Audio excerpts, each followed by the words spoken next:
kera, uri Imana ifite imigambi migari umwana w'umuntu atarabasha no gusingira. Twamenyeho gatoya, dusobanukirwaho gatoya kubyo ukoranye natwe, ariko kora ku maso yacu mwami twongere tukumenye. Ese umuntu yakuramya gute mu kuri no mu mwuka atakumenye? Ese umuntu yakwimarira muri wowe gute atagusogongeye? Uwiteka we, ongera utwihishurire muri iki gitondo, ongera ukore ku maso yacu tukumenye. Twagukunda gute tukugereranya n'abantu? Twagukunda gute tutazi ko imbabazi zawe zihoraho? Tuzi ko turakarira, tuzi ko uri umugabo urakaye witeguye kuduciraho iteka. Kutakumenya mwami bituma tutegera iyo ntebe y'ubuntu. Twihishurire mwami w'abantu, nta magambo y'umuntu yakiza, ariko ujye uyacamo mwami w'abantu, ukaduha kongera kukumenya, kumenya ikindi gihande cyawe tutaramenya. Uyu muririmbyi yaravuze ngo warwanye intambara nyinshi, nta nkuru yigeze yumva mu matwi ko wigeze utsindwa. Ibyo turabihamya. Hari intambara nyinshi waturwaniriye, hari amajoro twumvaga butacya, hari amezi yatubereye umwijima, hari imyaka yatubereye mibi. Bamwe muri twe bavumye iminsi bavutseho nka Yobu, ariko uri Imana yo kwizerwa. Uri Imana ikoresha ibyo byose kuba gukunda, ukabikoresha mwami w'abantu, bigafatanyiriza hamwe kutuzanira ibyiza, bikabyara imihamagaro, bikabyara umutima ufite umutwaro wo gukemura ibintu runaka, bikabyara ibisubizo hano mu isi. Nyemerera ukuruzi neza yawe abahungu bawe n'abakobwa bawe barimo guca muri ibyo ngibyo, kugira ngo igihe kimwe mwami uzabikomeresha abandi, igihe kimwe mwami bizashyire hejuru izina ryawe. Igihe abigishwa bawe mwagendaga mukabona umuntu wavutse ari impumyi, abigishwa bawe bari bafite imitekerereze imeze nk'iyacu, baravuga ngo ese niwe wakoze icyaha? Ese ni ababyeyi be? Uko nakutwe nuko tubizi. Iyo duciye mu bigoye turavuga ngo ese Mana waratwanze, ese Mana ntutureba, ese Mana ntutwitayeho, ese Mana kuki wemera ibi byose? Urababwira ngo nta n'umwe muri bo. Byose byabereho kugira ngo izina ryawe rishyirwe hejuru. Ese bari bubwirwe n'iki kuri Imana ihumura? Ese bari bubwirwe n'iki kuri Imana yita ku bantu? Ese bari bubwirwe n'iki imirimo yawe? Uyu munsi turi ibikoresho bizima wakwerekaniraho imirimo yawe.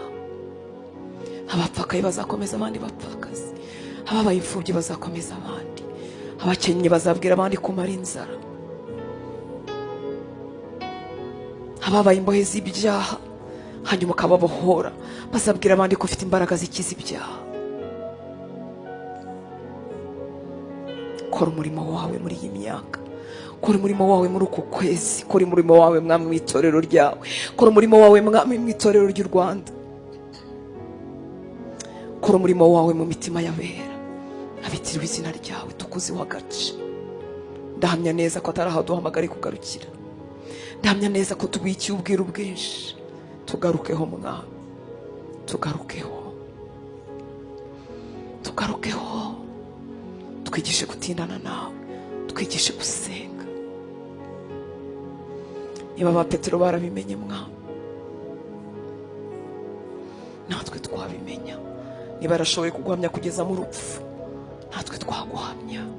Ntabwo twaba abantu bahinyuzwa n'akamanyu k'umutsima gusa, n'akantu gatoya. Ntabwo twaba abantu imitima yacu iri partage, iby'isi bitwuzuye, agace kawe kagasigara ari gatoya.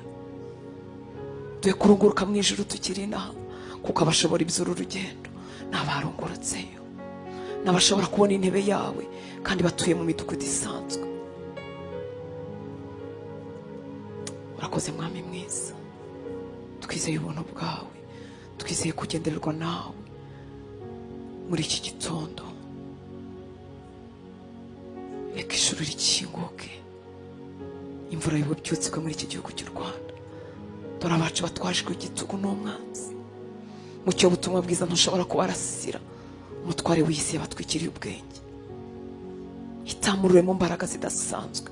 Abacu batwikururwe, bene wacu bakizwe, abanyarwanda bakumenye, urubyiruko rwacu rukizwe. Dore ibinyoma by'umwanzi birakwiriye, birababwira ko ari uko bavutse, ko ariko bameze, ko wabageneye kuba batinganye, nyamara waremye umugore n'umugabo. Twikurura ubwenge bw'abacu,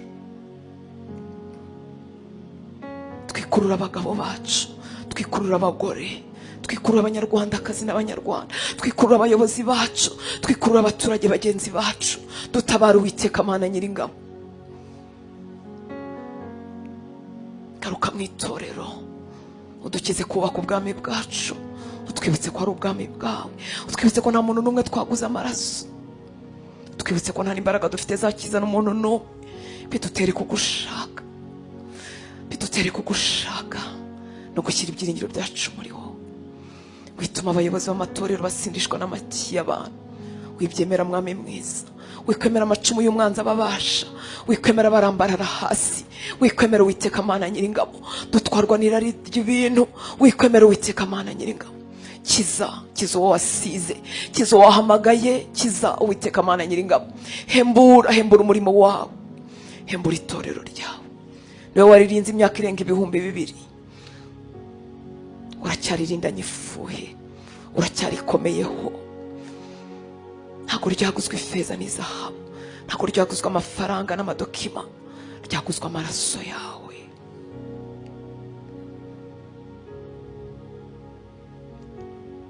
Rema umutwaro mu mitima y'abakomeye.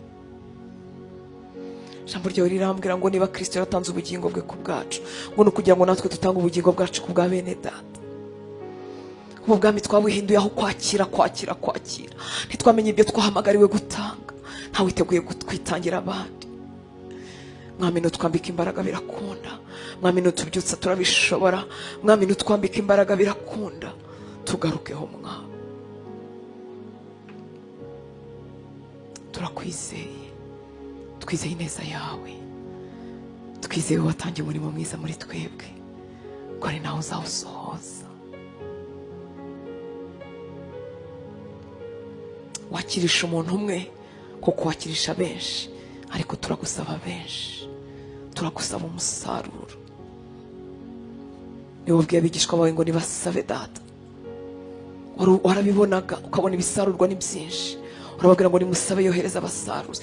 Turagusaba abasaruzi b'abasore, ubusore butabujije kwimbika mu mwuka. Turagusaba abasaruzi b'abakobwa b'inkumi, ubukumi n'ubwiza no kwambara neza bitababujije kuba deep mu mwuka. Turagusaba abasaruzi b'abagabo, icyubahiro cyabo n'amafaranga bitababujije kwimbika mu mwuka. Turagusaba abagore Mwami w'abami, kurera abana no kuba abagore beza bitabujije kwimbika mu mwuka. Turagusaba abanyabwenge bize bakaminuza, ariko amashuri yabo ntabibagize ko hari imbaraga z'umwuka bakenewe. Turagusaba abantu Mwami watuma mu byiciro byose by'ubuzima. Turagusaba bakomeye bari mu ntebe z'ibicyubahiro, Uwiteka Mana Nyiringabo, bazahagarara nka Daniyeli bagakomeza gusenga no gukiranuka mu bihe byose, nyamara amategeko atemera ibyo gukiranuka. Turagusaba abantu mu nzego zose z'iki gihugu, Uwiteka Mana Nyiringabo, teza umutima ishyaka, teza umutima umwete. Umuntu wicariye mu ntebe ye ameze neza, yumva bihagije, muteza umwete Uwiteka Mana Nyiringabo. Nyeganyeza umutima w'umureme mu ishyaka rituma yiherana nawe mu bicuku, rituma gushaka mu gitondo yizinduye. Umusore muri zone confortable amenye ko ari we gikoresho cyonyine ufite mu gihe nk'iki ngiki.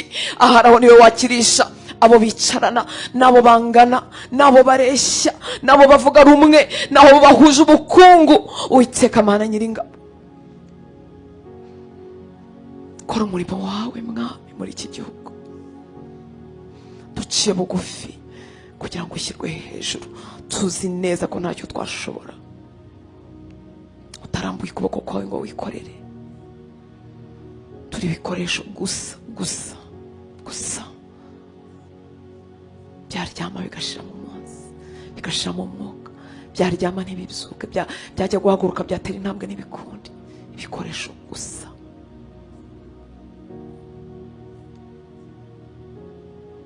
Urakoze Mwami mwiza. Reka ibendera ryawe rizamurwe kuri iyi misozi y'u Rwanda, maze imirimo y'umwanzi yose yamburwe imbaraga. Urakoze Data, icyubahiro cyose nikikugarukire mu izina ry'Umwami wacu Yesu Kristo, amen. Haleluya.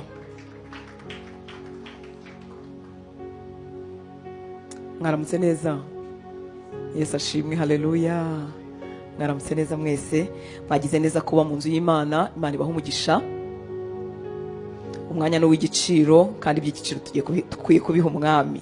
Rero mwagize neza kubiha umwami. Yesu abagirire neza. Haleluya. reka tuganire amagambo nifuza ko tuganiraho. Nahaye umutwe uvuga ngo guhembura gusenga kwacu. Haleluya. Guhembura gusenga kwacu. Hari umukozi w'Imana wigeze kutwigisha ahangaha, mu byo twigishaga yaduha inkuru ngo y'umupasiteri wahoraga yigisha, ngira ngo yigisha ku gusenga cyangwa ku rukundo, ntago mbyibuka neza, ngo yari umupasiteri